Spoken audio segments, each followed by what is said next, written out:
তো হে ভিউয়ার্স, কেমন আছেন সবাই? আশা করব সবাই ভালো আছেন। তো আজকে আমরা এক্সপ্লেন করছি টোকিও সুইন্ডলার মুভিটা। আর এই মুভিটা বানানো হয়েছে খুবই সুন্দর একটা গল্প নিয়ে। আসলে যদি আপনি মানি হাইস্ট দেখে থাকেন আর সেটা আপনার কাছে ভালো লেগে থাকে, তাহলে আমি প্রমিস করতে পারি এইটা আপনার কাছে 100% ভালো লাগবে। যেমন বুঝতেই পারছেন মুভিটা হতে যাচ্ছে কাইন্ড অফ মানি হাইস্টের মতো। সো এই জন্য আমি বলবো ভিডিওটা শেষ পর্যন্ত দেখার জন্য। তো চলুন কথা আর না বাড়িয়ে শুরু করি আজকের ভিডিও। তো এই গল্পের শুরুতে আমাদেরকে বলা হয় যে এই গল্পটা শুরু হয়েছিল দ্বিতীয় বিশ্বযুদ্ধের সময়। তখন জাপানের অবস্থা বোমার জন্য অনেক বেশি ভয়াবহ হয়ে গিয়েছিল। আর এই জন্য জাপানের তখন কিছু ফ্রডের জন্ম হয়েছিল। যেমন জমি নিয়ে বেশিরভাগই ফ্রড হতো। আর এই ফ্রডের মধ্যে এমন কিছু গ্যাং ছিল, যেই গ্যাংগুলোর মধ্যে নেগোসিয়েটর, দালাল এবং বিভিন্ন লিগাল এক্সপার্টও থাকতো, যারা সবাই মিলে নকল দলিল বানিয়ে সেই দলিলের মাধ্যমে বিভিন্ন ক্লায়েন্ট ধরে তাদের কাছে জমিগুলো বিক্রি করে কোটি টাকা হাতিয়ে নিত। এমন করে এই বিজনেসটাকে খুব ভালো করেই তারা রান করছিল। তবে 90 শতকে আসার পরে এই জিনিসটা কমার জায়গায় আরও বেশি বেড়ে গিয়েছিল, কারণ তখন রিয়েল এস্টেট বিজনেসে একটা ধুম চলে এসেছিল। আর এই জন্য ধীরে রিয়েল এস্টেটের দাম বেড়েই যাচ্ছিল। আর এই জন্য মানুষ জমি জমা কিনতে আগ্রহী আরও বেশি হচ্ছিল। আর যখন সরকার এই ব্যাপারগুলো নোটিস করে, তখন তারা মানুষজনকে এগুলো থেকে সেভ করার জন্য আস্তে আস্তে সমস্ত কিছুকে ডিজিটাইজেশন করা শুরু করে। যেমন আইডি, দলিল এবং নানান জিনিসের মধ্যে ফিঙ্গারপ্রিন্ট বা সেন্সর লাগানো শুরু করে, যে জন্য আস্তে আস্তে করে যারা ফ্রড করতো তাদের জন্য নকল ডকুমেন্টগুলো বানানো একটু ডিফিকাল্ট হয়ে গিয়েছিল। এই জন্য জমি নিয়ে যেই ফ্রডিংগুলো হতো সেগুলো প্রায় শূন্যের কোঠায় নেমে এসেছিল। তবে তখনই একটা ভয়ঙ্কর চালাক লোক চলে আসে, যে কিনা নতুন টেকনোলজির ইউজ করে সরকারকে ধোকা দিয়ে আবারও এই ব্যবসাটাকে চালু করার সিদ্ধান্ত নেয়। আর সে নতুন করে কয়েক হাজার কোটি টাকা কামিয়ে ফেলে। আর এই লোকটার গল্পই হচ্ছে গিয়ে এই মুভির গল্পটা। আর এই লোকটার নাম হচ্ছে গিয়ে হ্যারিসন। এখন আমরা দেখতে পারি হ্যারিসন তার বন্ধুদের সঙ্গে শিকার করার জন্য জঙ্গলে চলে আসে। তবে অনেকক্ষণ ধরে খোঁজাখুঁজি করার পরেও তারা কোনো শিকার পাচ্ছিল না। এই জন্য প্রচণ্ড ক্লান্ত হয়ে তারা একটা জায়গায় বিশ্রাম নেওয়ার সিদ্ধান্ত নেয়। আর তখন তার একটা ফ্রেন্ড পি করার জন্য একটু সাইডে যায়, কিন্তু একটু পরে সে চিৎকার চেঁচামেচি করা শুরু করে। এই জন্য যখন হ্যারিসন আর তার বন্ধু দৌড়ে চেক করার জন্য যায়, তখন তারা গিয়ে দেখতে পারে একটা ভাল্লুক তার উপরে আক্রমণ করেছে আর তাকে পুরো ছিঁড়ে বিড়ে ফেলছে। আর যখনই ভাল্লুকটা তাদেরকে দেখতে পারে, তখন সে পাগলের মতো তাদের উপরে অ্যাটাক করার জন্য যাওয়া শুরু করে। তবে হ্যারিসন এতে করেও ভয় পায় না। সে বন্দুকটা বের করে সময় থাকতেই ভাল্লুকটাকে শুট করে মেরে ফেলে। আর এই শিকারটা করার পরে তার মধ্যে এত বেশি সাহসের জন্ম নিয়েছিল, যেটা সে সারা জীবনেও ভুলতে পারেনি। আর তখন এদিকে আমরা দেখতে পারি কুমিসান এবং কুদিসানকে, যারা কিনা একটা বৃদ্ধকে ট্রেন করছিল। আসলে তারা হচ্ছে গিয়ে ভূমাফিয়ার একটা পার্ট। আর এই ভূমাফিয়ারা আসল জমির মালিকের মতো দেখতে এমন একটা লোককে খুঁজে বের করে আর তাকে নানান রকম করে ট্রেন করা শুরু করে। যেমন তার বাবার নাম, মায়ের নাম এবং তার সমস্ত ডিটেল তাকে মুখস্থ করায়, যাতে করে পরবর্তীতে কোনো ঝামেলায় তাদেরকে পড়তে না হয়। আর যাতে করে এই সমস্ত প্রসেসটার মধ্যে কোনো জায়গায় তাদের ফিঙ্গারপ্রিন্ট না লাগে, এই জন্য তারা হাতের মধ্যে ফেভিকল লাগিয়ে নিত, যাতে করে যখন তারা ক্লায়েন্টকে ধোকা দিয়ে কোটি টাকা হাতিয়ে নেবে, তখন ক্লায়েন্ট চাইলেও তাদের বিরুদ্ধে কোনো অ্যাকশন নিতে না পারে। এখন সমস্ত প্ল্যান প্রোগ্রামিং করার পরে ফাইনালি তারা বেরিয়ে পড়ে ক্লায়েন্টের সঙ্গে একটা মিটিং করার জন্য। আমরা জানতে পারি এই ডিলটা হবে একটা বিশাল বড় কোম্পানি মাইক হোমের সাথে। আর তখন আমরা এটাও জানতে পারি যে এখন তারা যে জমিটা বিক্রি করতে যাচ্ছে, এই জমিটা সম্পর্কে সমস্ত তথ্য তাদের টিমেরই একটা মেম্বার টেক্সিটা দিয়েছিল। আসলে টেক্সিটা এমন কিছু জমি খুঁজে বের করে যেগুলো এমনিতেই অনেক বছর ধরে পড়ে আছে। আর পরবর্তীতে এই জমিগুলো দেখিয়েই তারা নানান রকম করে ফ্রড করে। তারপরে যখন তারা এখানে চলে আসে, তখন আমরা জানতে পারি টোকিওতে থাকা এই প্রপার্টিটার দাম প্রায় 100 কোটি টাকার উপরে। আর এই প্রপার্টির যে মালিক ছিল তার নাম ছিল সিমাজাকি, যে কিনা এখন অসুস্থ হয়ে হসপিটালে ভর্তি আছে। আর যখন তারা একটু ভালো করে চেক করে, তখন তারা দেখতে পারে এই জমির কোনো কেয়ারটেকারও নেই, মানে এই জমি দেখাশোনা করার মতো কেউ নেই। তার মানে তারা চাইলেই এই জমিটা নিয়ে কাজ করতে পারে। আর এই জন্য তারা খুব দ্রুতই পুরো এরিয়ার মধ্যে এই খবরটা ছড়িয়ে দেয় যে এই প্রাইম লোকেশনের জমিটা মাত্র 100 কোটি টাকায় বিক্রি হচ্ছে। আর যখন এই খবরটা চারপাশে ছড়িয়ে পড়ে, তখন সবাই পাগলের মতো হুমড়ি খেয়ে এই জমিটা কেনার জন্য পড়ে, কারণ এই জমিটা ছিল একটা প্রাইম লোকেশনে। আর যখন মার্ক হোম দেখতে পারে যে আসলে জমিটা হাতছাড়া হয়ে যাচ্ছে, তখন তারা দ্রুত এই জমিটা কেনার জন্য ডিল সিগনেচার করে ফেলে। মাইকোম পরের সপ্তাহে তাদের দলিলে সিগনেচার করবে এবং সমস্ত টাকা পয়সাগুলো তাদেরকে বুঝিয়ে দিবে। তবে এর আগে মাইকোম প্রপার্টির মালিক শিমাজাকির সঙ্গে মিট করতে চাইছিল। তবে তারা একটা বাহানা করে এইটা বলে দেয় যে শিমাজাকি অসুস্থ, এই জন্য সে হসপিটালে আছে, সে এখন আপনার সাথে মিট করতে পারবে না। এই জন্য তারা তাকে নিয়ে আসে জমি দেখানোর জন্য। আর এখানে যাতে করে কারো কোনো সন্দেহ না হয়, এই জন্য তারা আগের টালাটাকে বদলে একটা পুরনো টালা লাগিয়েছিল, যাতে করে দেখে মনে হয় যে এটা অনেক দিন ধরেই পড়ে আছে। আর তারা জমি দেখিয়ে মাইকোমকে খুশিও করে দেয়। আর তখন অন্যদিকে আমরা দেখতে পারি তাদের টিমের রেকু নামের অন্য একটা মেম্বার শিমাজাকির নতুন একটা ডুপ্লিকেট কপি খুঁজে বের করার ট্রাই করছিল। আর ফাইনালি তারা একটা ডুপ্লিকেট কপি পেয়েও গিয়েছিল আর তাকে সমস্ত ব্যাপারগুলো মুখস্থ করানোর দায়িত্ব সে নিয়েছিল, মানে তার নাম, তার বাবার নাম ইত্যাদি ইত্যাদি। আসলে হ্যারিসনের এই পুরো টিমটার মধ্যে হ্যারিসনকে বাদ দিয়েও আরও 5 জন মেম্বার ছিল। প্রথমে গোডোসন ছিল, যে কিনা ছিল লিগ্যাল অ্যাডভাইজার, আর টাকুমিসন ছিল ডুপ্লিকেট কাগজপত্র বানাতে পুরোপুরি এক্সপার্ট। তাছাড়া তাদের টিমের মধ্যে একটা হ্যাকার ছিল যে কিনা এই সমস্ত ডুপ্লিকেট কপিগুলোকে ইন্টারনেটে ছড়িয়ে দিত যাতে করে এগুলোকে দেখতে সঠিক মনে হয়, মানে এগুলোকে দেখতে আসল মনে হয়। তাছাড়া এই সমস্ত জমিগুলো খুঁজে বের করার দায়িত্ব ছিল টেক্সিটার উপরে, আর এই সমস্ত জমির মালিকের মতো ডুপ্লিকেট কপি খুঁজে বের করে সেগুলোকে ট্রেন করার দায়িত্ব ছিল এই মেয়েটার উপরে, যার নাম হচ্ছে গিয়ে রেকো। তো এখন যখন মাইকম জমি এবং সমস্ত কাগজপত্র ভালো করে চেক করে নেয়, তখন তারা ফাইনাল মিটিং করে শিমাজাকির সমস্ত ডকুমেন্ট চেক করার জন্য। আর যখন এখানে তারা ডকুমেন্টগুলো চেক করা শুরু করে, তখন তারা দেখতে পারে আইডি কার্ড, ড্রাইভিং লাইসেন্স, এই সমস্ত কিছুর মধ্যে চিপগুলো এত পারফেক্টলি ফিট করা হয়েছিল যেটা কিনা ধরার মতো ক্যাপাসিটি কোনো নর্মাল মানুষের ছিল না। আর তাছাড়া যখন তারা এই সমস্ত ডকুমেন্টগুলো স্ক্যান করে, তখন এই সমস্ত ডকুমেন্টের তথ্যগুলো তারা অনলাইনেও পেয়ে যায়, যার মানে এখানে ধোঁকাবাজির কোনো অপশনই নেই। এরপরে যখন শিমাজাকিকে তার সম্পর্কে নানান রকম কোয়েশ্চেন করা হয়, তখন শিমাজাকি এক এক করে সমস্ত উত্তরগুলো সঠিক দিয়ে দেয়। তবে যখন উকিল একটু চালাকি করে প্রপার্টির 2টা পিকচার দেখিয়ে তাকে জিজ্ঞেস করে যে এইটার মধ্যে কোনটা আপনার প্রপার্টি, তখন তার অবস্থা খারাপ হয়ে যাচ্ছিল। তবে আমরা দেখতে পারি তাকুমিশা একটু চালাকি করে ব্যাপারটাকে হ্যান্ডেল করে ফেলে। তবে এরপরে উকিল তাকে আরও একটা কোয়েশ্চেন করে, সে জিজ্ঞেস করে যে আপনি আপনার এরিয়ার কোন সুপারমার্কেট থেকে বাজার করেন। তবে এইটার কোনো অ্যান্সার শিমাজাকির কাছে ছিল না। আর যতক্ষণে তারা বুঝতে পারে তাদের ফ্রড ধরা পড়তে যাচ্ছে, ততক্ষণে টাকুমিসা ভুল করে তার উপর একটু পানি ফেলে দেয়, যে জন্য শিমাজাকিকে ওয়াশরুমে যেতে হয়। আর ওয়াশরুমে যাওয়ার বাহানা করে টাকুমিসা ফাইনালি তাকে অ্যান্সারটা বলে দেয়। এই জন্য শিমাজাকি তখনই তাকে বলে দেয় যে আমি আমার ঘরের পাশেরই পিকক স্টোর থেকে আমার জন্য সমস্ত জিনিসপত্র কিনি। আর যেহেতু ভেরিফিকেশন পুরোপুরি কমপ্লিট হয়ে গেছে, এই জন্য তাদের থেকে সমস্ত সিলমিল নেওয়া হয়, সমস্ত সিগনেচার নেওয়া হয়, আর ফাইনালি তার অ্যাকাউন্টের মধ্যে 100 কোটি টাকা ট্রান্সফার করে দেওয়া হয়। আর যখনই হ্যারিসনের অ্যাকাউন্টে পুরো টাকাটা চলে আসে, তখন আমরা জানতে পারি যে এই টাকাগুলো হ্যান্ডেল করার দায়িত্ব ছিল হ্যারিসনের উপরে। হ্যারিসন কী করে এই টাকাগুলো ম্যানেজ করবে সেই ব্যাপারগুলো নিয়ে সে আগেই প্ল্যানিং করে রাখতো। তাছাড়া এই ব্ল্যাক মানিগুলোকে কী করে হোয়াইট করা যায় সেই প্ল্যানও তার কাছে ছিল, মানে এই টাকাগুলো নিয়ে তাদের কোনো টেনশনই করতে হতো না। তবে এরপরে যখন তারা সবাই এই সাকসেসফুল মিশনটার জন্য একটা পার্টি দিচ্ছিল, তখন রেকুকে নিয়ে তারা একটু সমালোচনা করা শুরু করে। কারণ এইবার রেকুর কাজটা খুব একটা ভালো হয়নি।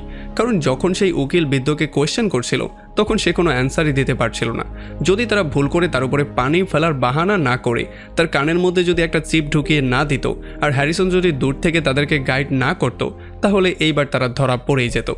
যাই হোক, এখন যেহেতু তারা এই মিশনটা পুরোপুরি সফলভাবে শেষ করেছে, এই জন্য তাদের মধ্যে টাকা পয়সা ভাগ-বাটোয়ারা করে দেওয়া হয়। আমরা দেখতে পারি হ্যারিসন প্রত্যেককে 15 কোটি টাকা করে দিয়ে দেয়। তবে এই সমস্ত কাজ করে হ্যারিসন কোনোভাবে আর মজা পাচ্ছিল না। এই জন্য সে বিশাল বড় কিছু একটা করতে চাচ্ছিল, যেটা করতে তাদের ঘাম বেরিয়ে যাবে। আর তখন আমরা দেখতে পারি টাক্সিটো একটা জমির সন্ধান তাদেরকে দেয়, যেটার ভ্যালু ছিল 3000 কোটি টাকা। আসলে এই পুরো জমিটা শহরের একেবারে মেইন পয়েন্টে ছিল, তাছাড়া কুয়ানজি মন্দিরের একেবারে পাশেই ছিল। আর তাছাড়া জানা গেছে যে এই জমির মালিক কুয়ানজি মন্দিরের যেই পূজারী আছে তার মেয়েই। কিন্তু সবচেয়ে ভয়ের ব্যাপার হচ্ছে কোনোভাবেই সে তার জমিটা সেল করতে চায় না। তবে যেহেতু হ্যারিসনের এই জমিটা পছন্দ হয়ে গেছে, এই জন্য তারা যে এটা নিয়ে কাজ শুরু করবে সেইটা আর বলার দরকারও পড়ে না। আর তখন অন্যদিকে আমরা দেখতে পারি সেই বৃদ্ধ লোকটাকে ট্রাক চাপা দিয়ে মেরে ফেলা হয়, যে কিনা নকল শিমাজাকি হয়েছিল। আর আমরা অবশ্যই জানি এই কাজটা কে করেছে। অবশ্যই এটা হ্যারিসন করেছে, কারণ হ্যারিসন চায় না কোনো রকমের প্রমাণ জীবিত থাক। তো এরপরে 2 সপ্তাহ পরে মাইকম কোম্পানিও জানতে পারে তাদের সঙ্গে ফ্রড হয়ে গেছে। সমস্ত ডকুমেন্টগুলো তারা ভালো করে চেক করে, তারা জানতে পারে এই সমস্ত ডকুমেন্টগুলো আসলে ডুপ্লিকেট ছিল। এই জন্য যেই ভূমাফিয়া তাদের সঙ্গে এই কাজগুলো করেছে তাদের বিরুদ্ধে মামলা করে দেয়া হয়, আর এইটার দায়িত্ব দেয়া হয় একটা ডিটেকটিভকে। আর এই ডিটেকটিভের নাম ছিল ডিটেকটিভ ট্যাক্সুসুন। আর এরপরে ডিটেকটিভ চলে আসে মাইকম কোম্পানিতে কর্মচারীদের জিজ্ঞাসাবাদ করার জন্য। আর তারা প্রথমেই কিছু ভূমাফিয়ার ছবি তাদেরকে দেখায়। আর যখনই তারা হ্যারিসনের ছবি দেখতে পারে, তখন তারা বুঝতে পারে যে এইটাই হচ্ছে গিয়ে সেই লোকটা যার টিম মিলেই তাদেরকে বোকা বানিয়ে চলে গিয়েছে আর তাদের 100 কোটি টাকা হাতিয়ে নিয়েছে। তবে এইটা শোনার পরে ডিটেকটিভ তাকে বলে যে পুলিশ রেকর্ড মতে হ্যারিসন নামের এই লোকটা 80-র দশক থেকে এই কাজটা করে আসছে। তাছাড়া এখন পর্যন্ত সে অনেকগুলো ফ্রড করেছে। এই ফ্রডের মামলায় একবার সে ধরাও পড়ে 5 বছর জেলও খেটেছিল। তবে বের হয়ে সে আবার ওই একই কাজ করা শুরু করে দিয়েছে। আর আপনাদের টাকার বিষয় যদি বলি, তাহলে এতক্ষণে হয়তোবা সেই টাকাগুলো বিদেশি কোনো অ্যাকাউন্টে ট্রান্সফার হয়েও গেছে। আর হয়তোবা সেখান থেকে রিটার্ন আবারও ভূমাফিয়াদের অ্যাকাউন্টে চলে এসেছে, যেগুলো কিনা পুরোপুরি হোয়াইট মানি। যার মানে আপনাদের 100 কোটি টাকা তো ফিরিয়ে আনা আর সম্ভব না, এইটার চিন্তা পুরোপুরি বাদ দিতে হবে। তবে এইটা শোনার পরে মাইক হোমসের যেই এক্সিকিউটিভ ম্যানেজার ছিল সে তো মাথা পেটাতে পেটাতে শেষ। মানে 100 কোটি টাকা, 1 টাকা আর 2 টাকা না, এখন এই পুরো চাপটা তার উপরেই পড়বে। আর অন্যদিকে যতক্ষণে পুলিশ অ্যাকশনে আসতো ততক্ষণে হ্যারিসন আর তার সমস্ত লোকজন টোকিও ছেড়ে জঙ্গলে চলে যায় আর সেখানে শিকার বিকার করেই সময় পার করা শুরু করে। আর কিছুদিন পরে যখন মাইক হোমের কেসটা পুরোপুরি ঠান্ডা হয়ে যায় তখন তারা আবারও টোকিওতে ব্যাক করে। আর এইবার তারা টার্গেট করার সিদ্ধান্ত নেয় সেই পূজারীর ফাঁকা জমিটা। আসলে এই মন্দিরে যে পূজা করায় সে হচ্ছে 45 বছরের একটা মহিলা, তার ঘরবাড়ি কিছুই নেই, তার স্বামী সন্তান তেমন কিছুই নেই, আসলে সে বিয়েও করেনি আর কখনো করবেও না। আর এই মন্দিরটাই হচ্ছে গিয়ে তার সব কিছু। আজ থেকে 5 বছর আগে তার বাবা এই মন্দিরের একটা মেয়েকে নিয়েই পালিয়ে চলে গিয়েছিল, যেটা কিনা তার মা কোনোভাবেই সহ্য করতে পারেনি, এই জন্য সে হার্ট অ্যাটাক করে তখনই মারা গিয়েছিল। আর এই ঘটনার পরে এই পূজারণও এত বেশি লজ্জিত হয়েছিল যে পরবর্তীতে সে মানুষের থেকে দূরে দূরে থাকারই সিদ্ধান্ত নিয়েছিল। যার মানে যদি ভালো করে লক্ষ্য করা যায় তাহলে এই জমিটা যদি তারা মেরে দেয় তাহলে কোর্টে শুধুমাত্র সাক্ষী নিজে একাই থাকবে, তার সঙ্গে সাক্ষ্য দেওয়ার মতো আর অন্য কেউ থাকবেও না। তার মানে কেসটা খুবই দুর্বল। এই জন্য ফাইনালি তারা সিদ্ধান্ত নেয় তারা এই জমিটা নিয়ে কাজ করবে আর তারা যে যার কাজে লেগেও পড়ে। যেমন গডসন আন্ডারওয়ার্ল্ডে এই খবরটা ছড়িয়ে দেবে যে এই জমিটা বিক্রি করা হবে, তাও শুধুমাত্র 3000 কোটি টাকায়। অন্যদিকে রেকোকে সেই পূজারণের একটা ডুপ্লিকেট কপি খুঁজে বের করতে হবে যাকে কিনা সে সমস্ত ব্যাপারগুলো মুখস্থ করাবে। তবে টেক্সিতা আগের 15 কোটি টাকা একেবারেই হ্যাপি ছিল না, এই জন্য এই ডিলটার জন্য সে হ্যারিসনের কাছে আরও বেশি টাকা দাবি করে বসে। আর হ্যারিসনও এটার জন্য রাজি হয়ে যায়, কারণ সে এই পুরো টিমের মধ্যে কোনো রকম ঝামেলা চাইছিল না। তো এরপরে পরদিন সকাল থেকে আমরা দেখতে পারি হ্যারিসনের টিম সেই মহিলাটার উপরে নজরদারি করা শুরু করে যাতে করে তার সমস্ত পদক্ষেপ তারা আইডেন্টিফাই করতে পারে আর প্রত্যেকটা জিনিস নিখুঁতভাবে তারা ক্যালকুলেট করতে পারে। এখান থেকে গল্প চলে আসে কয়েক বছর পেছনে, আমরা চলে আসি 2000 সালের দিকে। আমরা দেখতে পারি তাকুমিসার বাবা কোনো একটা কারণে প্রচণ্ড রাগ হয়ে তার পুরো ঘরের মধ্যেই আগুন দিয়ে দিয়েছিল, যেখানে তাকুমিসানের মা, তার ওয়াইফ, তার ছেলে মেয়ে সবাই পুড়ে মারা গিয়েছিল। আর এই সমস্ত ব্যাপারগুলোতে তাকুমিসান এত বেশি ভেঙে পড়েছিল যে এখন আর সে তার নিজের জীবনটাও রাখতে চাইছিল না। তবে যেহেতু তবুও তাকে সার্ভাইভ করতে হবে, এই জন্য সে সার্ভাইভ করার জন্য হাই ক্লাসের যেই কল গার্লগুলো ছিল তাদেরকে পিক অ্যান্ড ড্রপ করার কাজ শুরু করে। এখন তাকুমিসার সঙ্গে যেই কল গার্লটা আছে তার নাম হচ্ছে গিয়ে সাকি। আর যখন সে সাকিকে ক্লায়েন্টের কাছে ড্রপ করে দিয়ে সাকির আবারও ব্যাক করার জন্য ওয়েট করা শুরু করে তখন ক্লায়েন্টের মোবাইল থেকেই সাকির কাছে একটা কল আসে। আর কল দিয়ে তাকে বলা হয় যে কোনো একটা প্রবলেম হয়ে গেছে, তুমি দ্রুত উপরে চলে আসো। আর যখনই তাকুমিসা উপরে আসে তখন সে দেখতে পারে সাকির মৃত্যু হয়ে গেছে। আসলে ক্লায়েন্ট সাকির গলার মধ্যে বেল বেঁধে কিছু একটা তো করছিল, যেই জন্য সাকির দম বন্ধ হয়েই এখানে মৃত্যু হয়ে গেছে। তবে যেহেতু এই ক্লায়েন্ট অনেক বেশি বড় লোক ছিল এই জন্য সে তাকুমিসাকে মুখ বন্ধ রাখার জন্য আর সাকি যে হারিয়ে গেছে বা কোথাও চলে গেছে এরকম একটা উল্টাপাল্টা খবর ছড়িয়ে দেওয়ার জন্য তাকে পুরো 4 লাখ টাকা দেয়। তাছাড়া লাশ গায়েব করা এবং লাশ এখান থেকে বের করার জন্য সে আলাদা আলাদা লোক ডেকে নিয়েছিল। এখন তাকুমিসার কাছে 2টা অপশন ছিল, প্রথমে তো সে টাকাগুলো নিয়ে এখান থেকে চলে যাবে আর মুখ বন্ধ করে সাকির গায়েব হয়ে যাওয়ার একটা উল্টাপাল্টা খবর ছড়িয়ে দেবে, আর নয়তোবা তার অবস্থাও সাকির মতো করা হবে। এখন তাকুমিসা কিছুক্ষণ চিন্তা করার পরে ফাইনালি টাকাগুলোকে সাইডে রেখে সে গিয়ে সাকিকে সিপিআর দেওয়া শুরু করে। আর অনেকক্ষণ ধরে সিপিআর দেওয়ার পরে ফাইনালি সাকি আবারও জ্ঞান ফিরে পায় আর তার নিঃশ্বাস ব্যাক করে। আর যখন সে ক্লায়েন্টকে সামনে দেখতে পারে তখন প্রথমেই তো সে ক্লায়েন্টের উপরে ঝাঁপিয়ে পড়ার ট্রাই করে, কিন্তু তাকুমিসান তাকে সমস্ত টাকাগুলো দিয়ে শান্ত করার ট্রাই করে, কিন্তু সাকি কোনোভাবেই কোনো কথা শুনছিল না, সে তার উপরে প্রচণ্ড রাগ করেছিল। আর এখান থেকেই তাকুমিসা আর হ্যারিসনের মধ্যে পরিচয় হয়। হ্যারিসন তাকে তার সঙ্গে কাজ করার জন্য একটা অফারও দিয়েছিল, তবে সে সেই অফারটা তেমন করে অ্যাকসেপ্ট না করে সেখান থেকে চলে গিয়েছিল। আর এখন প্রেজেন্টে আমরা দেখতে পারি যখন তাকুমিসান সেই পূজারীর উপরে নজরদারি করছিল তখন সে দেখতে পারে যে অনেকগুলো দিন পার হয়ে যাওয়ার পরেও এই পূজারণের কোনো রকম তথ্যই তারা কালেক্ট করতে পারছিল না, কারণ এই পূজারণ মন্দিরের বাইরে কোনোদিন যেতই না। সে প্রথমে সকাল 5টায় ঘুম থেকে উঠতো, প্রথমেই পূজা করা শুরু করতো, পরবর্তীতে পুরো মন্দিরটা ঝাড়ু দিত, এরপরে গাছগাছটায় পানি টানি দিয়ে আবারও গিয়ে ঘুমিয়ে পড়তো। এই পুরো 7টা দিনের মধ্যে পূজারণ 1 মিনিটের জন্য মন্দির থেকে বাইরে যায়নি। আর এই সমস্ত ব্যাপারগুলো নিয়ে যখন তারা কথাবার্তা বলছিল তখনই তারা সিসিটিভি ক্যামেরার মধ্যে একটা জিনিস দেখতে পারে। তারা দেখতে পারে একটা মেয়ে মন্দির থেকে বাইরের দিকে যাচ্ছে। আসলে এটা ছিল সেই পূজারণী যে কিনা উইগ লাগিয়ে খুবই টিপটাপ হয়ে কোনো একটা জায়গায় যাচ্ছিল। এটা দেখার সঙ্গে সঙ্গেই তাকুমিসান দৌড়ে তার গাড়িটা বের করে আর সেই পূজারণের গাড়িকে ফলো করা শুরু করে। তো এরপরে লম্বা একটা জার্নির পরে ফাইনালি এই গাড়িটা গিয়ে একটা হোটেলের সামনে থামে। আর এরপরে তাকুমিসান কোনো রকমের টেকনিক করে সেই রুমটাও খুঁজে বের করে ফেলে যেই রুমের মধ্যে সেই পূজারণ ঢুকেছিল। আর তখন তাকুমিসান দ্রুত রিসেপশনে টাকা খাইয়ে তার পাশের রুমটাই বুক করে ফেলে। আর এরপর সে তার বুদ্ধির ইউজ করে কোনো রকমে একটা যন্ত্রের সাহায্যে তার পাশের রুমের আওয়াজ শোনার ট্রাই করে। আর তখন সে জানতে পারে যে এখানে তো একটা আলাদা ব্যাপারই চলছে। আসলে এই পূজারনের একটা এক্সট্রা শখই ছিল, এখানে তার সঙ্গে একটা বা দুইটা না বরং 5টা লোক ছিল। তাদের কথাবার্তা শোনার পরে তাকুমি-সান এই ব্যাপারটা ক্লিয়ারলি বুঝতে পারে যে পূজারন তার শখ পূরণ করতে এখানে এসেছে, এই জন্যই সে 5 জনের সাথে এখানে আসে। আর এই জন্য সে গিয়ে রুম বয়ের টলের মধ্যে ক্যামেরা লাগিয়ে দেয়, যাতে করে ক্যামেরার মাধ্যমে পূজারনের সমস্ত ব্যাপারগুলো তারা রেকর্ড করে ফেলতে পারে। আর যখন এই ব্যাপারগুলো নিয়ে তারা ডিসকাশন শুরু করে তাদের নিজেদের টিমের মধ্যে, তখন আমরা জানতে পারি যে আসলে পূজারনের এটা একটা স্পেশাল শখ, যেটা পূরণ করার জন্য সে সপ্তাহে একবার এই হোটেলে আসে। আর এখান থেকে বের হওয়ার পরে সে যে আবার মন্দিরে ঢুকে, এখান থেকে আর সে বেরই হয় না। আর এই সাইকেলটা প্রতি সপ্তাহে একবার চলে। আর যদি তারা চায় তাহলে তারা এই সময়টার মধ্যেই তাদের কাজটা করে ফেলতে পারবে। তবে তখনই তাদের নজর পড়ে পাশে বসে থাকা একটা লোকের উপরে, যে কিনা এই পার্টিতে জয়েন করছিল না। আসলে তাকুমি-সান তার সম্পর্কেও সমস্ত তথ্যগুলো বের করে ফেলেছিল। এই লোকটার নাম ছিল কায়দে। আর তারা জানতে পারে যে কায়দেই হচ্ছে গিয়ে এই পুরো জিনিসটার হোস্ট, মানে এই পূজারন যে তার শখগুলো পূরণ করছে এগুলোর সমস্ত দায়িত্ব কায়দে নামের এই লোকটাই করে দেয়। যার মানে যদি তারা কায়দেকে টার্গেট করতে পারে তাহলে তারা যেই কোনো সময় পূজারনকে মন্দির থেকে বাইরে আনতে পারবে, মানে সেই সমস্ত সময়গুলোতে যখন ক্লায়েন্ট জমি দেখবে আর যখন তারা দলিলপত্র বানাবে। তবে অন্যদিকে আমরা দেখতে পারি টেক্সি তার ডিমান্ড দিন দিন বেড়েই যাচ্ছিল। সে এই কাজটার জন্য পুরো 300 কোটি টাকা দাবি করে বসে। আর যেহেতু হ্যারিসনের যেই কোনো ওয়েতে কাজটা বেরই করতে হতো, এই জন্য সে তার কথায়ও রাজি হয়ে যায়। তবে আমরা দেখতে পারি টেক্সি তার মধ্যে একটা বড়লোক ভাব চলে এসেছিল।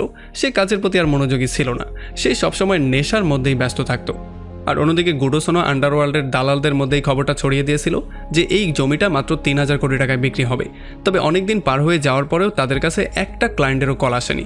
তবে যদিও তারা এই ব্যাপারটাও জানতো যে 3000 কোটি টাকার জমি কিনা কোনো ছোটোখাটো কোম্পানির কাজ হবে না, এই জন্য তাদেরকে শুধুমাত্র বসে বসে ওয়েট করতে হবে, কারণ কেউ না কেউ তো তাদের জালে অবশ্যই পাড়া দিবে।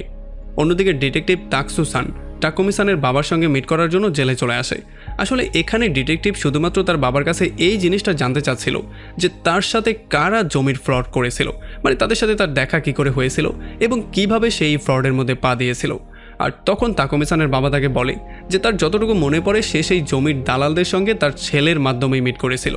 তাদের রিয়েল এস্টেটের একটা বিশাল বড় কোম্পানি ছিল, আর তাদের জন্য রেল স্টেশনের পাশে বিশাল বড় একটা ফাঁকা জমি খুবই লোভনীয় একটা অফার ছিল। তাছাড়া এটার দামও অনেক কম ছিল। তবে আসলে তারা এই ব্যাপারটা একেবারে কল্পনাও করতে পারেনি যে তাদের সঙ্গে বিশাল বড় একটা ফ্রড হচ্ছে। তবে যখন তারা এই ব্যাপারটা জানতে পারে তখন এই সমস্ত ব্যাপারগুলোর জন্য তাকুমি-সানের বাবার মাথা প্রচণ্ড গরম হয়ে যায়, কারণ এই সমস্ত দোষটা ছিল তাকুমি-সানেরই। কারণ তাকুমি-সানই তাদের সঙ্গে মিট করিয়ে দিয়েছিল, আর তার জন্যই তারা ফ্রডের শিকার হয়েছিল। এই জন্য তাকুমি-সানের বাবা একটা সময় তার ছেলের কলারে ধরে বলে যে তোমাকে যেই কোনো মূল্যে সেই ফ্রডদেরকে খুঁজে বের করতেই হবে, আর তাদেরকে যেই কোনো মূল্যে শাস্তি দিতে হবে, এবার সেটা সপ্তাহ, মাস কিংবা বছর লাগুক না কেন। আর এত বড় একটা ফ্রডের শিকার হওয়ার জন্য সে পুরোপুরি দেউলিয়া হয়ে গিয়েছিল। এই জন্য সে পুরো পাগলের মতো হয়ে গিয়েছিল। ঘরের মধ্যে পেট্রোল ছিটিয়ে সে মরে যাওয়ার ট্রাই করছিল। তবে ঘরের মধ্যে পেট্রোল ছিটিয়ে সে আগুন তো লাগিয়ে দিয়েছিল, তবে তার মৃত্যু হয়নি, তার পুরো ফ্যামিলির মৃত্যু হয়ে গিয়েছিল। আসলে ডিটেকটিভ তাকুমি-সানের বাবার সঙ্গে এই জন্য মিট করতে এসেছিল যাতে করে সে কোনো রকমে তাকুমি-সানের লোকেশনটা বের করতে পারে। তবে তাকুমি-সানের বাবা আসলে তার লোকেশন সম্পর্কে কিছুই জানতো না, মানে তার ছেলের সঙ্গে তার অনেকদিন ধরে দেখা সাক্ষাৎই হচ্ছে না, এই জন্য ডিটেকটিভও কিছু খুঁজে বের করতে পারছিল না। আর তখন এদিকে আমরা দেখতে পারি তাকুমি-সানকে, যে কিনা তার হ্যাকার বন্ধু নাগাইয়ের বাসায় চলে আসে। আসলে নাগাই ছিল খুবই ভালো একজন হ্যাকার, তাছাড়া সে একজন মেকআপ আর্টিস্টও ছিল।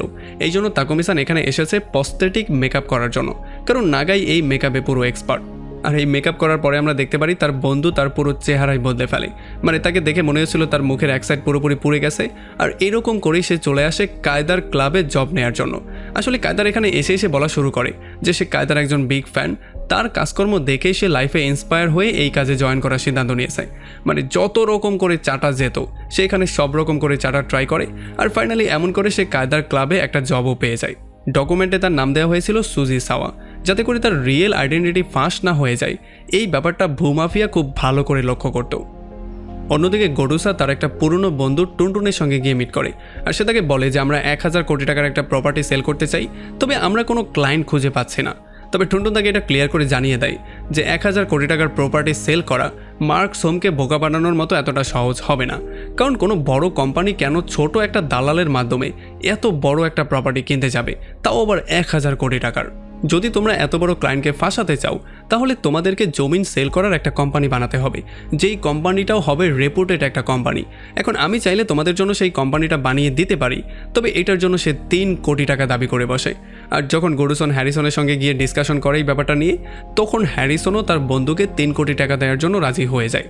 এই জন্য গডুসন সাথে সাথেই টুনটুনকে কল দিয়ে বলে যে তোমার টাকার জোগাড় হয়ে গেছে, তুমি তোমার কাজটা শুরু করতে পারো। তবে আমরা দেখতে পারি সে অলরেডি কাজ শুরুও করে দিয়েছিল। সে শুধুমাত্র সেই কোম্পানিকেই হায়ার করেনি, বরং সে কোম্পানির মালিক আবিরুর সঙ্গে কথাবার্তা বলে নিয়েছিল, যেই কোম্পানির নাম ছিল আবিরু হোল্ডিংস। আর যখন তারা আবিরু হোল্ডিংসের ওয়েবসাইটটা গিয়ে ভালো করে চেক করে, তখন তারা দেখতে পারে তারা রিয়েল এস্টেটের বিজনেস করছিল, তাছাড়া তারা জমি কেনা বেচারও বিজনেস করছিল। আসলে এখানে তাদের প্ল্যানিং ছিল এইটা, তারা ক্লায়েন্ট হয়ে 1000 কোটি টাকার জমিটা আবিরু হোল্ডিংসের কাছে বিক্রি করবে, আর আবিরু হোল্ডিংস সেই জমিটা 1100 কোটি টাকায় অন্য তাদের যে টার্গেটেড ক্লায়েন্ট হবে তার কাছে সেল করবে। মানে তারা ডিলটা এমন করে করেছে যেখানে আবিরু হোল্ডিংসের পুরো 100 কোটি টাকার লাভ হবে, মানে যদি তারা এই জমিটা বিক্রি করতে পারে। তবে এখানে সমস্যা হচ্ছে তাদেরকে একটা জিনিস মাথায় রাখতে হবে, যাতে করে আবিরু হোল্ডিংস এই ব্যাপারটা একেবারেই খেয়াল করতে না পারে যে এইটা একটা বিশাল বড় স্ক্যাম। আর এখন যেহেতু তাদের সব কিছু কমপ্লিট হয়েই গেছে, এই জন্য সেই পূজারণকে তাদেরকে যে কোনো ওয়েতে মন্দির থেকে বের করতে হবে, যেটার জন্য কায়দে নামের সেই লোকটাকে তাদের দরকার পড়বে। কারণ কায়দের প্রেমে পূজারণ পাগলের মতো হয়েছিল, এই জন্য কায়দের সমস্ত কথা সে ফলো করত। অন্যদিকে ট্যাক্সিতো নামের তাদের যে পার্টনার ছিল, সে কোথায় যেন গায়েব হয়ে গিয়েছিল, পুরো একটা সপ্তাহ ধরে তার কোনো খোঁজখবর ছিল না। তাছাড়া হ্যারিসনের কাছে সে যেই 300 কোটি টাকার দাবি করেছিল, সেই টাকাটা নেয়ার জন্য সে এখানে আসেনি। যদিও এই প্ল্যানিংয়ের মধ্যে তার কাজটা শেষ হয়ে গেছে, এই জন্য হ্যারিসন একেবারেই তার ব্যাপারে কেয়ার করছিল না। তাছাড়া এই ব্যাপারটা সবাই জানতো যে হয়তোবা সে কোনো একটা জায়গায় নেশা করে পড়ে আছে। আর এদিকে আমরা দেখতে পারি পুরো একটা সপ্তাহ পরে কায়দের সঙ্গে মিট করার জন্য সেই পূজারণ আবারও এখানে চলে আসে। আর এইবার কায়দে তার কাছে প্রমিস করেছিল যে আজকে রাতটা শুধুমাত্র তারা দুজনেই একসাথে পার করবে, কিন্তু একেবারে শেষ মুহূর্তে সে তাকুমিসানকে তাদের মাঝখানে নিয়ে আসে। আর কায়দে তার কাছে প্রমিস করে যে আর মাত্র কয়েকটা দিন তুমি এমন করে করো, এরপরে আমরা দুজন একসাথে বিয়েই করে ফেলবো। তবে যাই হোক, অন্যদিকে একই সময় গডুসন এবং টুনটুন চলে আসে আবিরু হোল্ডিংসে, আবিরু হোল্ডিংসের মালিকের সঙ্গে মিট করার জন্য। আর এখানে গডুসন সমস্ত ব্যাপারগুলো বুঝিয়ে আবিরু হোল্ডিংসের মালিককে বলে যে এই পুরো ডিলটার মধ্যে তোমাদেরকে 100 কোটি টাকার ব্রোকারেজ দেওয়া হবে। আর এটা শোনার পরে আর কি হওয়ার ছিল, সে সঙ্গে সঙ্গে ডিলটাকে সিগনেচার করে ফেলে। আর ডিলটা হয়ে যাওয়ার পরেই গডুসন টুনটুনকে 3 কোটি টাকা দিয়ে দেয়, যেমনটা কিনা তাদের মধ্যে ডিল হয়েছিল। তবে সেই টাকাগুলোকে ইউজ করতে পারে না, কারণ সেই দিন রাতের বেলায় হ্যারিসন কিছু লোক দিয়ে তাকে মেরে ফেলে। আর আমরা দেখতে পারি এই সমস্ত ব্যাপারগুলো হ্যারিসন দূর থেকে বসে লাইভে দেখতো, কারণ এই সমস্ত ব্যাপারগুলো দেখলে কেন জানি সে একটু ভালো ফিল করত। অন্যদিকে সেই পূজারণের সঙ্গে মিট করার পরে তাকুমিসান প্রতিদিনের মতো তার বস কায়দেকে আজকেও তার বাসায় ড্রপ করতে যায়। তবে যাওয়ার সময় রাস্তায় কায়দের কিছু একটা কাজ চলে আসে, সে একটা হোটেলের মধ্যে ঢুকে অন্য মেয়ের সঙ্গে কাজ করা শুরু করে। তবে এই ব্যাপারটা যখনই তাকুমিসান জানতে পারে, তখন সে হ্যারিসনের কিছু লোককে এই ব্যাপারটা জানিয়ে দেয়। আর তারা সেই রুমের মধ্যে গিয়ে আচ্ছা রকম করে কায়দেকে পেটানো শুরু করে, আর এরপর তাকে ছাদে নিয়ে ছাদ থেকে ফেলে দেওয়ারও ভয় দেখায়। আর এখানে তাকুমিসান তাকে এই ব্যাপারটা ক্লিয়ার করে জানিয়ে দেয় যে যদি জীবন বাঁচাতে চাও তাহলে আমরা যেমন যেমন বলবো তেমন করে কাজ করবে, আর নয়তোবা কিন্তু তোমার ভয়ঙ্কর মৃত্যু হবে। আর বেচারা কায়দাও চাইলেও কিছু করতে পারছিল না, কারণ হয়তো তাকে মরতে হতো, না হলে তাকে সমস্ত কথা মানতে হতো। এই জন্য সে সমস্ত কথাগুলো মানারই সিদ্ধান্ত নেয়। আর এদিকে আমরা দেখতে পারি সেকিও হাউস কোম্পানির একটা বোর্ড মিটিং চলছিল। আসলে এখানে তাদের একটা প্রজেক্ট অলরেডি রেডি হয়ে গিয়েছিল, টোকিওতে তারা জমিও পেয়ে গিয়েছিল, কিন্তু একেবারে শেষ মুহূর্তে জমির মালিকের তার ওয়াইফের সঙ্গে ডিভোর্স হয়ে গিয়েছিল, যেই জন্য জমিটা এখন 2 ভাগ হয়ে গেছে, অর্ধেক তার ওয়াইফের নামে চলে গিয়েছে।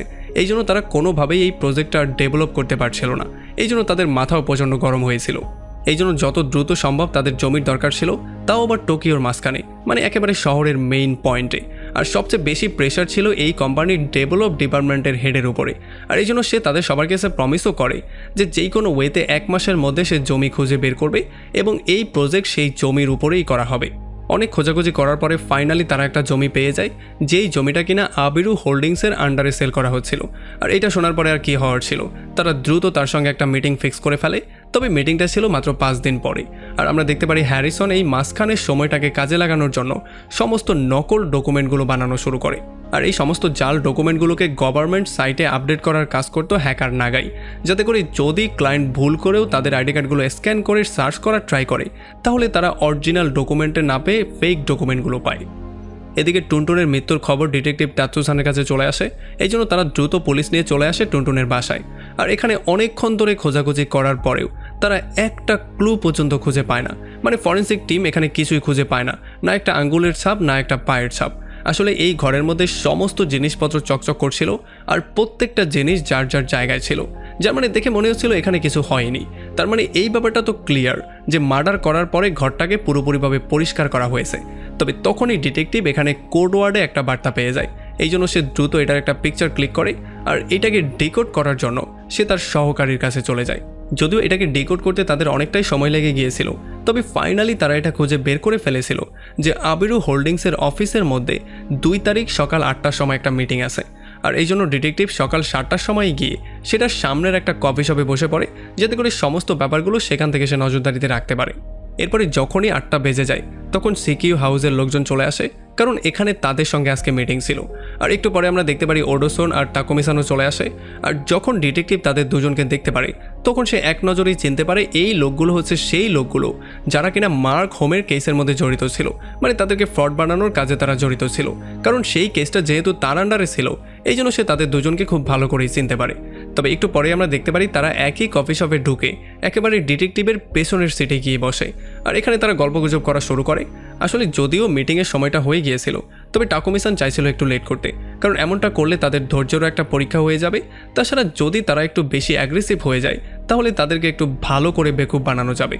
তবে তখনই ওডোসন তাকে টুনটুনের মার্ডারের খবরটা দেখায় আর সে বলে যে আমাদের সন্দেহ হ্যারিসনের উপরে, কারণ আমার মনে হয় সেই তাকে খুন করিয়েছে। তাছাড়া টাক্সি তো কোথায় যেন গায়েব হয়ে গেছে, আমি জানি না সে বেঁচে আছে নাকি মরে গেছে। তাছাড়া আগের বারের জমিনের যেই ফ্রড সাক্ষী ছিল সেই সাক্ষীকেও কে যেন মেরে ফেলেছে। এখন হয়তোবা হ্যারিসন এই কাজগুলো করেছে, যার মানে ক্লিয়ার কথা হচ্ছে এইটা যে হ্যারিসন থেকে তাদেরকেও সাবধানে থাকা উচিত, আর নয়তোবা যে কোনো সময় তাদেরকেও মেরে ফেলতে পারে। যদিও হ্যারিসনের সাথে অনেকগুলো বছর কাজ করার জন্য গোডোসন অনেকগুলো টাকায় কামিয়ে ফেলেছে, এই জন্য সে এই ডিলটার পরেই রিটায়ার্ড করে তার ফ্যামিলির সঙ্গে ভালো একটা সময় পার করার সিদ্ধান্ত নিয়েছে। তবে সে টাকুমিসানকে শুধু সতর্ক করতে চাইছিল, সে তাকে বলতে চাচ্ছিল যে হ্যারিসন একজন বিশ্বস্ত লোক না, সো তার থেকে সাবধান থাকাই তোমার জন্য শ্রেয়। আর এগুলো বলার পরেই ফাইনালি তারা মিটিংয়ের জন্য এখান থেকে বেরিয়ে পড়ে। আর যখন তারা অফিসের মধ্যে ঢুকে যায় তখন ডিটেকটিভ যখনই কফি শপ থেকে বাইরে আসে তখন 3টা লোক এসে তাকে কিডন্যাপ করে সেখান থেকে নিয়ে যায়। আর তখন মিটিংয়ের মধ্যে আমরা দেখতে পারি 2 পক্ষের মধ্যে আলোচনা শুরু হয়ে যায়, তারা একে অন্যের পরিচয় দেওয়া শুরু করে। এখানে গোডোসন ছিল সেই মহিলার অ্যাডভাইজার, মানে সে ছিল তার লিগাল অ্যাডভাইজার, আর তার নাম ছিল ওদু। আর অন্যদিকে টাকুমিসান বলে তার নাম হচ্ছে গিয়ে ঠি, আর সে সেই পূজারনের সমস্ত অ্যাসেটগুলো হ্যান্ডেল করে। তো এরপরে মিটিং শুরু হয়ে যায়, তবে কোম্পানির লোকরা নোটিস করে যে জমির মালিকই এখানে উপস্থিত নেই। তার মানে তারা জমির ডিল কি করে করবে, কারণ মালিকই নেই তাহলে কার সাথে ডিল করবে। তবে তাদেরও সেই আগের মতোই বাহানা ছিল, তারা বলে যে সে একটু অসুস্থ হয়ে গেছে যেই জন্য সে এখানে আসতে পারেনি। তবে আপনারা একেবারেই টেনশন করবেন না, কারণ সেই সমস্ত দায়িত্ব আমাদের উপরে ছেড়ে দিয়েছে। তাছাড়া আপনাদের যত কিছু দরকার সব কিছু আমরাই প্রোভাইড করব, আর এই ডিলটা যাতে করে সহজভাবে হয় সমস্ত ব্যাপারগুলো আমরাই লক্ষ্য রাখবো, কারণ সমস্ত দায়িত্ব আমাদেরকেই দেওয়া হয়েছে। তো এরপরে ফাইনালি সমস্ত কাগজপত্র চেক করা হয়, সমস্ত কাগজপত্রগুলো নিট অ্যান্ড ক্লিন ছিল। আর এরপরে ফাইনালি জমির দামাদামি করে তারা 1020 কোটি টাকাতে এই ডিলটাকে সিগনেচার করে। তবে তখন আমরা দেখতে পারি এই মিটিংয়ে কোম্পানির যে হেড ছিল সে তাদেরকে দাঁড়িয়ে এটা ক্লিয়ার করে জানিয়ে দেয় যে এটা তো ছিল শুধুমাত্র ছোটোখাটো একটা ডিসকাশন, এখানে তেমন কোনো ডিলে আমরা সিগনেচার করিনি। আমরা ডিলটা তখনই কমপ্লিট করব যখন আমরা জমিনের মালিকের সাথে সরাসরি কথাবার্তা বলবো আর তার সঙ্গে একটা দীর্ঘ মিটিং করব। আর সেই মিটিংটা অবশ্যই তোমাদের মন্দিরে হওয়া উচিত, কারণ সেখানে গেলে আমরা জমিটাও দেখতে পারবো আর তার সঙ্গে ভালো করে পরিচিতও হতে পারবো। আর যেহেতু তাদের কোনো সমস্যা ছিল না এই জন্য ফাইনালি এটার জন্য তারা রাজিও হয়ে যায়, কারণ যদি তারা সমস্যার কথা বলে তাহলে হয়তো সন্দেহও চলে আসতে পারে। অন্যদিকে ডিটেকটিভ তাৎসুসানকে কিডন্যাপ করে একটা জায়গায় নিয়ে যাওয়া হয়, আর এখানে হ্যারিসন তার পকেটের মধ্যে একটা নোট দিয়ে তাকে শ্যুট করে ফাইনালি মেরে ফেলে। আসলে পুলিশেও হ্যারিসনের একটা লোক ছিল যে কিনা তাৎসুসান সম্পর্কে তাকে এই খবরটা দিয়েছিল। সে বলেছিল যে তোমাদের খুবই কাছাকাছি সে পৌঁছে গেছে, যেই কোনো সময় সে তোমাদেরকে ধরে ফেলবে। তো এখন যেহেতু সব কিছু সেট হয়ে গেছে তো এই জন্য এখন তাদেরকে ফাইনালি একটা কাজই করতে হবে, সেটা হচ্ছে পূজারনকে যে কোনো ওয়েতে টোকিও থেকে বাইরে নিতে হবে, যাতে করে সে এখানে এসে কোনো ঝামেলার সৃষ্টি করতে না পারে। আর মন্দিরের তালা চাবির যেই কাজটা আছে সেটার জন্য অলরেডি তারা একটা লোককে মন্দিরে চাকরি দিয়ে দিয়েছে যে কিনা তালা চাবিগুলোকে সামলে নিতে পারবে। এরপরে সন্ধ্যাবেলায় তারা চলে আসে কায়দের সঙ্গে মিট করতে, আর কায়দাকে এটা ক্লিয়ার করে বুঝিয়ে দেয় যে কালকে থেকে পরবর্তী 3 দিন তোমাকে সেই পূজারনকে নিয়ে ঘুরতে যেতে হবে, তাও আবার টোকিওর বাইরে। আর আমাদের একটা লোক তোমার উপরে সর্বক্ষণিক নজরদারি করবে, যদি তুমি 19 থেকে 20 করার ট্রাই করো তাহলে সে তোমাকে সেখানেই শ্যুট করে মেরে ফেলবে। আর যখন কায়দে পূজারনকে এই অফারটা দেয় তখন কায়দে এক কথাই রাজি হয়ে যায়, কারণ এই দিনটার জন্যই সে অনেকগুলো বছর যাবত ওয়েট করছিল। আর পরদিন সকালে আমরা দেখতে পারি সেকিও কোম্পানির হেড জমিনের ময়না করার জন্য তার বসকে নিয়ে চলে আসে, আর বস এই জমিটা দেখার পরে ফাইনালি এই জমির ডিল প্রসেস করার জন্য তাকে পারমিশনও দিয়ে দেয়। এদিকে কায়দা এবং সেই পূজারন ফাইনালি টোকিওর বাইরে চলে আসে, আর যখনই তারা এয়ারপোর্টে ল্যান্ড করে তখন একটা লোক তাদেরকে পিক করতে চলে আসে, আর এই লোকটা এসেই কায়দাকে বলে যে আপনার সাথে একটু গোপন কথা আছে, এই জন্য সে তাকে নিয়ে বাথরুমে চলে আসে। আর তখন আমরা জানতে পারি এই লোকটা আসলে হচ্ছে গিয়ে টেক্সিতা, যে কিনা হ্যারিসনের গ্রুপের সেই লোকটা যে কিনা তার কাছ থেকে 300 কোটি টাকা দাবি করেছিল। আসলে সে কায়দাকে বাথরুমে নিয়ে ছুরি বের করে তাকে নির্মমভাবে হত্যা করে, আর সেগুলোর ভিডিও করে সে পূজারনকে দেখিয়ে হুমকি দিয়ে বলে যে যদি এখনই সে টোকিওতে ব্যাক না করে তাহলে তাকে এখানেই মেরে ফেলা হবে। আর যেহেতু সে তাকে একটা ফ্লাইটের টিকিটও দিয়েছিল, এই জন্য প্রচণ্ড ভয়ের মধ্যে এসে সে টোকিওর সেই ফ্লাইটে গিয়ে বসেও পড়ে। এদিকে যখন কোম্পানির লোকজন সেই জমি সম্পর্কে একটু যাচাই বাছাই করে তখন তারা ফাইনালি বুঝতে পারে এটা একটা লিগ্যাল জমি, এই জন্য তারা সেই জমিটা কেনার জন্য তাদেরকে পারমিশনও দিয়ে দেয়। আর পরদিন সকালবেলায় ছিল জমির মালিকের লিগ্যাল ভেরিফিকেশনের কাজ। তবে অন্যদিকে যেহেতু হাজার চেষ্টা করার পরেও তারা পূজারনের একটা ডুপ্লিকেট কপি খুঁজে বের করতে পারেনি, এই জন্য ফাইনালি তাদের টিম মেম্বার রেনোর চুল কেটেই তারা তাকে ডুপ্লিকেট পূজারন বানিয়েই ফেলে। তবে তখনই তারা খবর পেয়ে যায় যে আসল পূজারন টোকিওতে আসার জন্য অলরেডি ফ্লাইটে উঠে বসে পড়েছে। সেখান থেকে টোকিওতে আসতে তার 2 ঘন্টা সময় লাগবে, আর এয়ারপোর্ট থেকে মন্দিরে যেতে তার মাত্র 40 মিনিট সময় লাগবে। যার মানে যখন তারা কোম্পানির সাথে মিটিং করে ওনারের আইডেন্টিটি ভেরিফাই করবে তখনই হয়তোবা পূজারন তাদের মিটিংয়ের মাঝখানেই মন্দিরে চলে আসবে, যেটা কিনা একটা ভয়ঙ্কর ব্যাপার তাদের জন্য হতেও পারে। এই জন্য তারা সিদ্ধান্ত নেয় যেই কোনো ওয়েতে যত দ্রুত সম্ভব তাদেরকে এই মিটিংটা শেষ করে সেখান থেকে বেরিয়ে আসতে হবে, যাতে করে আসল পূজারন এখানে এসে তাদের কোনো বাধার সৃষ্টি করতে না পারে। এখন একদিকে যখন তারা ওনারের ভেরিফিকেশনের জন্য মিটিং শুরু করে দেয় তখন অন্যদিকে আমরা দেখতে পারি হ্যারিসন টেক্সিতাকে ফাইনালি ধরেই ফেলে। সে তার উপরে একটুও মায়া দেখায় না, তাকে পাড়াতে পাড়াতে সে সেখানে মেরে ফেলে। আর এদিকে আমরা দেখতে পারি যখন ভেরিফিকেশন শুরু হয়ে যায় তখন কোম্পানির লোকজন সমস্ত কিছু ভালো করে চেক করা শুরু করে। তার আইডেন্টিটি, তার ড্রাইভিং লাইসেন্স, সমস্ত ব্যাপারগুলোকে যখন তারা ভালো করে চেক করে তখন তারা সব কিছুই সঠিক পেয়ে যায়। আর তাকে যত রকম কোয়েশ্চেন করে সে সমস্ত রকম কোয়েশ্চেনের সঠিক অ্যান্সারই দিয়ে দেয়। তবে একটা কোয়েশ্চেনে সে আটকা পড়ে যায়। আসলে কোয়েশ্চেনটা ছিল এমন যে এই মন্দিরটা, মানে যেই মন্দিরে সে পূজা করায়, এই মন্দিরটা কত সালে স্থাপিত হয়েছিল। আর যখন গোডোসন দেখতে পারে আস্তে আস্তে করে অবস্থা খারাপের দিকে যাচ্ছে তখন সে উল্টো তাদেরকে কোয়েশ্চেন করা শুরু করে যে তোমরা যেই কোম্পানির জন্য কাজ করো এখন তোমরা বলো সেই কোম্পানি কত সালে প্রতিষ্ঠিত হয়েছিল। তবে যখন তারা কোনো অ্যান্সার দিতে পারছিল না তখন তারা বলে যে তোমরা যেটার জন্য কাজ করো সেটার অ্যান্সার যখন তোমরা জানো না তাহলে তোমরা কী করে আশা করো যে এত পুরনো একটা মন্দির কত সালে স্থাপিত হয়েছিল সেই ব্যাপারটা সে জানতে পারবে। আর যখন এই সমস্ত কথাবার্তাগুলো চলছিল তখন টাকেসো মোবাইলে এই মন্দির সম্পর্কে সমস্ত তথ্যগুলো বের করে আর সেগুলো সেই মেয়েটাকে দেখিয়ে দেয়। আর যখন সে অ্যান্সারটা দিয়ে দেয় তখন এখানে সবাই পুরোপুরি শান্ত হয়ে যায়। তবে আসলে তাদের উপর থেকে বিপদ এখনও কাটেনি। সেই পূজারন অলরেডি টোকিও এয়ারপোর্টে চলে এসেছিল, তবে হ্যারিসনের একটা লোক তাকে ফলো করছিল তাকে কিডন্যাপ করার জন্য। তবে এই তাড়াহুড়ার মাঝখানে তার একটা অ্যাক্সিডেন্ট হয়ে যায় যেখানে সে অনেক বেশি আহতও হয়ে যায়। যদিও তার মৃত্যু হয়নি, তবে সেই পূজারন তার হাত থেকে গায়েব হয়ে গেছে। আর যখনই টাকিসো এই ব্যাপারটা শুনতে পারে তখন সে বুঝতে পারে তার হাতে মাত্র 40 মিনিট সময় আছে। এই 40 মিনিটের মধ্যেই এই টিমকে পুরো মন্দিরটাকে ঘুরিয়ে যেই কোনো ওয়েতে তাদেরকে মন্দির থেকে বেরও করতে হবে, আর নয়তোবা তারা যেই কোনো সময় ফাঁসতেও পারে। আর এই জন্য আমরা দেখতে পারি যখন তারা মন্দিরে তাদেরকে ঘোরাতে নিয়ে যায় তখন সমস্ত কিছু তারা ঘুরে ঘুরে দেখছিল। আর যখন তাদের সব কিছু রিয়েল মনে হয় তখন তাদের বিশ্বাস আরও একটু বাড়িয়ে দেওয়ার জন্য তারা তাদেরকে সেই রুমের মধ্যেও নিয়ে যায় যেই রুমের মধ্যে অন্য কারো যাওয়ার পারমিশন ছিল না, মানে নর্মাল কারো সেই মন্দিরের মধ্যে যাওয়ার পারমিশন ছিল না। আর এই মন্দিরের মধ্যে বুদ্ধের 5টা বড় বড় মূর্তি ছিল, যেই মূর্তিগুলোর বিশেষতা সম্পর্কে তারা অলরেডি মুখস্থ করে এসেছিল। আর এই সমস্ত ব্যাপারগুলো দেখার পরে কোম্পানির লোকজনের সন্দেহ করার মতো আর কিছুই থাকে না, এই জন্য তারা তাদের উপরে সম্পূর্ণ বিশ্বাস করে ফেলে। আর এই সমস্ত কাজগুলো শেষ করার পরে যখন তারা তাদেরকে মন্দির থেকে বেরিয়ে করতে যাচ্ছিল তখনই তাদের সামনে আসল পূজারনের গাড়ি চলে আসে। তারা কোনোরকমে কোম্পানির লোকজনকে তো পাঠিয়ে দেয় আর তারা নিজেরাও কোনোরকমে কেটে পড়ে। তবে রেনো নামের যেই মেয়েটাকে তারা পূজারন বানিয়েছিল সেই মেয়েটা মন্দিরের মধ্যে আটকা পড়ে যায়। আর যেহেতু তারা তাড়াহুড়ো করে এখান থেকে পালিয়ে গিয়েছে এই জন্য তারা গেটটাকেও লক করতে পারেনি। আর যখন আসল পূজারন চাবি নিয়ে গেট খুলতে আসে তখন সেই গেটটা খোলা অবস্থায় দেখতে পেয়ে তার একটু সন্দেহ হয়ে যায়, এই জন্য সে দ্রুত মধ্যে আসে চেক করার জন্য। তবে এতক্ষণে এদিকে কাগজ আদান প্রদানের কাজও শুরু হয়ে যায়। আর রেজিস্ট্রেশন করার সময় রেজিস্ট্রারও তাদের কাগজগুলোকে অ্যাকসেপ্ট করে নেয়। আর যখন তাদের সমস্ত ডকুমেন্টে সিগনেচার হয়ে যায় তখন অবিরু হোল্ডিংকে 100 কোটি টাকার ব্রোকারেজ দেওয়ার পরে বাকি 1000 কোটি টাকা তাদের অ্যাকাউন্টে ট্রান্সফার করিয়ে দেওয়া হয়। তো এখন যেহেতু ডিলটা কমপ্লিট হয়ে গেছে, এখন এই টাকাগুলোকে হেরফের করার দায়িত্ব হ্যারিসনের উপরে ছিল, আর টাকাগুলোকে কিভাবে হোয়াইট করবে সেই দায়িত্বটাও হ্যারিসনের উপরে ছিল। আর হ্যারিসনকে এই সমস্ত টাকা পয়সা বুঝিয়ে দেওয়ার পরে তাকুমি-সান সোজা সেখান থেকে বাসায় চলে আসে। তবে সে রাস্তায় দেখতে পারে কেউ একজন তাকে ফলো করছিল, আর সে ফলো করতে করতে তার রুম পর্যন্ত চলে আসে আর দরজাতে নক করা শুরু করে। তবে তাকুমি-সান চুপচাপ দাঁড়িয়েছিল, সে একটু শব্দ পর্যন্ত করছিল না।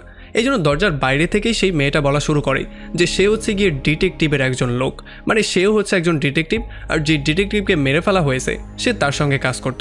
তাছাড়া তোমার ফ্যামিলির সঙ্গে যারা জমি নিয়ে ফ্রড করেছিল সেই ভূ মাফিয়াদের খবর ফাইনালি আমরা পেয়ে গেছি। আসলে এই ডিটেকটিভ টাৎসু স্যাংয়ের সঙ্গে তাদের কেসটা নিয়ে কাজ করছিল, আর কিছুদিন আগে টাৎসু স্যাং সেই ভূমাফিয়া সম্পর্কে জেনেও গিয়েছিল, যেই ভূমাফিয়া কিনা হ্যারিসন নামের একটা ভূমাফিয়া থেকে নিজের জীবন বাঁচানোর জন্য ফিলিপিনের কোনো একটা জায়গায় গিয়ে আশ্রয় নিয়েছিল। আর সেখান থেকে সে একটা ইন্টারভিউর মাধ্যমে হ্যারিসনের সমস্ত গোপন তথ্যগুলো ফাঁস করে দিয়েছিল। সে বলেছিল যে হ্যারিসনের সঙ্গে যারাই কাজ করে, কাজ শেষ হয়ে যাওয়ার পরে হ্যারিসন এক এক করে তাদের সবাইকে মেরে ফেলে। তাছাড়া হ্যারিসনের সঙ্গে সেও যখন কাজ করেছিল তখন টাকা পয়সা নিয়ে তাদের মধ্যে একটু ঝগড়া হয়েছিল, এই জন্য হ্যারিসন তার প্রত্যেকটা আঙ্গুল কেটে দিয়েছিল। তার মধ্যে দয়া মায়া বলতে কিছুই নেই, সে হচ্ছে একটা জানোয়ার। তাছাড়া যখন সে মানুষজনকে মারে তখন সে সেই সমস্ত কিছুর ভিডিও করে সেগুলোকে আবার দেখে, কারণ এগুলোতেই নাকি তার ভালো লাগে। ডিটেকটিভ তাকুমি-সানকে সাবধান করে বলে যে হ্যারিসন যেই কোনো সময় তোমাকেও মারতে পারে, কারণ তোমার বাবার সঙ্গে যারা জমির ফ্রড করেছিল সেগুলো হ্যারিসন আর তার লোকজনই ছিল। আর এরপরে সে কিছু প্রমাণাদি রেখে সেখান থেকে বেরিয়ে চলে যায়। আর যখনই তাকুমি-সান সেই প্রমাণগুলো নিয়ে দেখতে পারে যে তার বাবার সঙ্গে যে জমির ফ্রড করেছিল সে আসলে হ্যারিসনের সঙ্গেই জড়িত, তখন সে সমস্ত খেলাটা ক্লিয়ারলি বুঝতে পারে। অন্যদিকে আমরা দেখতে পারি জমিটা কেনার পরে সেই কোম্পানির লোকজন অনেক বেশি হ্যাপি ছিল, কারণ এত সুন্দর একটা জমি তারা এত কম দামে কিনে ফেলেছে, এই জন্য তারা ধুমধাম করে পার্টি দিচ্ছিল। তবে তারা এই ব্যাপারটা জানতো না যে যেই দিন রেজিস্ট্রার তাদের অ্যাপ্লিকেশন রিজেক্ট করে দিবে সেই দিন তাদের কী অবস্থা হবে। এদিকে যেহেতু এইবার তারা বিশাল বড় একটা দান মেরেছে, এই জন্য পুলিশ এই খবরগুলো বের করার আগেই ট্যাটসু তার সমস্ত জিনিসপত্র গোছগাছ করে ফেলে, যাতে করে হ্যাকিংয়ের কোনো ডিভাইস পুলিশ খুঁজে না পায়। আর এই সমস্ত ব্যাপারগুলো দেখার পরে তাকুমি-সানেরও একটু সন্দেহ চলে আসে, কারণ যে কোনো সময় তো তার বন্ধুকেও হ্যারিসন মেরে ফেলতে পারে। যাই হোক, পরদিন সকালবেলা যখন সেই পূজারন ঝাড়ু দেওয়ার জন্য বাইরে আসে তখন সে দেখতে পারে তার জমির মধ্যে কিছু লোকজন কিছু একটা করার ট্রাই করছে। এই জন্য যখন সে গিয়ে জিজ্ঞেস করে তখন তারা জানতে পারে যে এই লোকগুলো পার্কিং এরিয়া ভেঙে ফেলার ট্রাই করছে। এই জন্য আর কি হওয়ার ছিল, সে দ্রুত পুলিশকে কল দেয় আর পুলিশ এসে এই সমস্ত ব্যাপারগুলোকে থামানোর ট্রাই করে। তবে তখন কোম্পানির লোকজন এটা জানতে পারে যে আসলে সেই পূজারন তাদেরকে কাজ করতে দিচ্ছে না। এখন কেন করতে দিচ্ছে না সেটা তারা বুঝতে পারছিল না। তবে তখন আমরা দেখতে পারি মোটা একটা লোক দৌড়ে তাদের সামনে এসে পড়ে, আর সে বলে যে রেজিস্টার তাদের যে ওনারশিপ ট্রান্সফারের অ্যাপ্লিকেশনটা করা হয়েছিল সেটাকে রিজেক্ট করে দিয়েছে। এইটা শোনার পরে তো তাদের মাথায় পুরো আকাশ ভেঙে পড়ে। আর যখন কোম্পানির হেড দৌড়েই ব্যাপারগুলো চেক করার জন্য চলে আসে তখন সে আসল পূজারনকে দেখার পরে পুরোপুরি শকড হয়ে যায়। আর শক কেনই বা হবে না, পুরো 1100 কোটি টাকার মামলা ছিল, এই জন্য বেচারা একেবারে ভেঙে চুরমার হয়ে যায়। আর সে সোজা গিয়ে বাসের নিচেই লাফ দেয়, আর বাস তাকে একেবারে গুরু গুরু করে দিয়ে চলে যায়। এরপরে সন্ধ্যাবেলায় তাকুমি-সান হ্যারিসনের সঙ্গে মিট করতে চলে আসে, কারণ কালকে সকালবেলায় তারা দেশ ছেড়ে পালিয়ে যাচ্ছিল। তবে এর আগে তাকুমি-সান তার কাছে অনেকগুলো কোয়েশ্চেনের অ্যান্সার চাই। সে বলে যে তাকসিকে তো তুমি মেরে ফেলেছো, তবে রেনো আর ওডোসনের সাথে কি করেছো, তাদেরকেও কি তুমি মেরে ফেলেছো? আর তখন আমরা জানতে পারি যে আসলে হ্যারিসন তাদের দুজনকেও মেরে ফেলেছে। আর এখন যেহেতু তাকুমি-সান তার সম্পর্কে সমস্ত ব্যাপারগুলো জেনে গিয়েছে, এই জন্য সে তার সামনেই সমস্ত ব্যাপারগুলো ক্লিয়ার করা শুরু করে। সে বলে যে আমি জানি যে তুমি তোমার সমস্ত লোকজনকে মেরে ফেলো, আর তাছাড়া আমার বাবার সাথে যারা জমি নিয়ে ফ্রড করেছিল তারা আর অন্য কেউ ছিল না, তারা ছিলে তুমি আর তোমার পার্টনার। আর শুধুমাত্র এই একটা ফ্রডের জন্য আমার পুরো ফ্যামিলিটা ডিস্ট্রয় হয়ে গিয়েছে, আমি আমার মা, আমার ওয়াইফ, আমার ছেলে মেয়েকে হারিয়েছি। এতটুকু বলেই সে তাকে গান পয়েন্টে নিয়ে ফেলে আর বলে যে এইবার মৃত্যুর পালা হচ্ছে তোমার। তবে যখনই সে তাকে শ্যুট করতে যাচ্ছিল তখনই পেছন থেকে তাদেরই টিমের আরও একটা মেম্বার এসে তার পিঠের মধ্যে ছুরি ঢুকিয়ে দেয় আর তাকে সেখানেই সে আহত করে ফেলে। আসলে এই লোকটা হ্যারিসনের কাছে একটু আগে একটা সুপারিশ নিয়ে এসেছিল, সে চাইছিল নতুন ভূমাফিয়া হতে, কারণ যেহেতু তার আগের পার্টনারদের মৃত্যু হয়ে গেছে। তবে এইটা হওয়ার জন্য তার যোগ্যতার প্রমাণ আগে করতে হতো, যেটা কিনা এখন সে করছে। তবে যতক্ষণ এই লোকটা তাকুমি-সানকে পুরোপুরিভাবে মারত তার আগেই হ্যারিসন তাকে শ্যুট করে মেরে ফেলে। তবে এমনটা করতে গিয়ে তার রিভলভারের গুলি শেষ হয়ে যায়, এই জন্য সে তাকুমি-সানকে আর শ্যুট করতে পারে না। আর এই সুযোগটা পাওয়ার পরে তাকুমি-সান হ্যারিসনের উপরে ঝাঁপিয়ে পড়ে আর তাদের দুজনের মধ্যে মারামারি শুরু হয়ে যায়। তবে তখন আমরা দেখতে পারি ডিটেকটিভ একটা গান নিয়ে এসে হ্যারিসনকে পয়েন্ট করে ফেলে। তবে তখন এই সুযোগটা বুঝে হ্যারিসন এখানে একটা গ্রেনেড ছুড়ে দিয়ে হঠাৎই কোথায় যেন গায়েব হয়ে যায়। আর এই গ্রেনেডের ব্লাস্টের জন্য তারা দুজন অনেক বেশি আহত হয়ে যায়। আর একেবারে লাস্টে আমরা দেখতে পারি সেই ডিটেকটিভের সহায়তায় তাকুমি-সান এই সমস্ত ফ্রডের ব্যাপারটাকে ফাঁস করে দেয়, যেই জন্য আবিরু হোল্ডিংসের মালিককেও অ্যারেস্ট করে ফেলা হয়। তার থেকে 100 কোটি টাকাও উদ্ধার করা হয়। তবে বাকি 1000 কোটি টাকা কোথায় গিয়েছে এবং সেগুলোকে কিভাবে উদ্ধার করবে সেই ব্যাপারগুলো তাকুমি-সান নিজেও জানতো না। আর একেবারে লাস্টে আমরা দেখতে পারি হ্যারিসন কোনো একটা জায়গায় শিকার করছে, যার মানে আমরা বুঝতে পারি যে হ্যারিসন এখন পর্যন্ত জীবিত আছে। তবে সে কোথায় আছে, কোন দেশে আছে সেই ব্যাপারটা কেউই জানতো না। আর এমনই একটা ভয়ঙ্কর পয়েন্টে এই পুরো মুভিটা এখানেই শেষ হয়ে যায়। তো আমাকে কমেন্ট করে জানান কেমন লাগলো ভিডিও। যদি ভালো লাগে তাহলে অবশ্যই একটা লাইক করবেন, আর যদি এখনও আমাদের চ্যানেলটা সাবস্ক্রাইব করে না থাকেন তাহলে প্লিজ করে ফেলুন। তো আমাদের দেখা হবে অন্য কোনো ভিডিওতে অন্য কোনো একদিন। Till then, take care.